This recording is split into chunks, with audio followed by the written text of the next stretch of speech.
Welcome to Telugu one news. నేను మహాలక్ష్మి. ఓటుకు 500 పంచారు. నేరం ఘోరం దారుణం. ఆంధ్రప్రదేశ్ ఎన్నికలతో పాటే తెలంగాణలో పార్లమెంట్ ఎన్నికలు కూడా జరిగాయి. ఆంధ్రాలో హడావిడి అదిరిపోయే లెవెల్లో జరిగింది. అదే సమయంలో తెలంగాణలో మాత్రం పోలింగ్ చాలా ప్రశాంతంగా జరిగింది. ఎక్కడ గొడవలు లేవు, రిగ్గింగులు లేవు. ఆంధ్ర వాళ్ళు ఇంత ప్రశాంతంగా జరిగిన పోలింగ్ని చూసి కుళ్ళుకుంటున్నారు.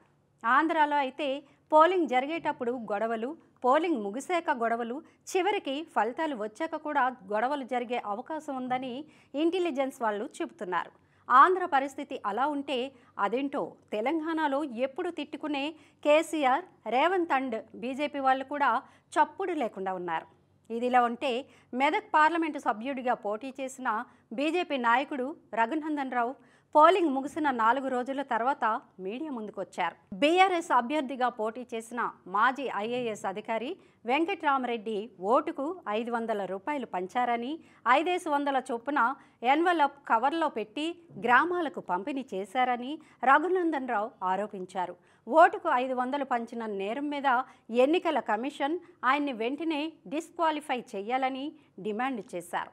అవును, మెదక్ బీఆర్ఎస్ అభ్యర్థి వెంకట్రామరెడ్డిని ఓటుకు 500 పంచిన నేరం మీద వెంటనే డిస్క్వాలిఫై చేయాలని, అరెస్టు కూడా చేయాలి. వీలైతే ఎన్ని సెక్షన్లు కుదిరితే అన్ని సెక్షన్లతో కేసులు పెట్టి జీవితాంతం జైల్లో ఉండేలా చేయాలి. లేకపోతే ఏంటండి, ఓటుకు ముష్టి 500 ఇస్తారా? ఎంత దారుణం!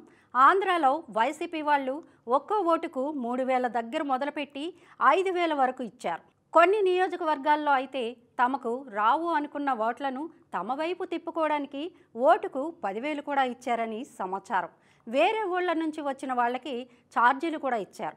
ఇంత పవిత్రమైన, ఘనమైన, విలువైన ఓటుకు ముష్టి 500 ఇచ్చారంటే ఇంతకంటే పెద్ద నేరం ఉంటుందా? రఘునందన్ రావు గారు ఎలాగూ లాయర్ కాబట్టి ఈ నేరానికి బహిరంగ ఉరివేసే అవకాశం ఏమైనా ఉందా? ఈ విషయాన్ని కాస్త సీరియస్గా పరిశీలించండి సార్.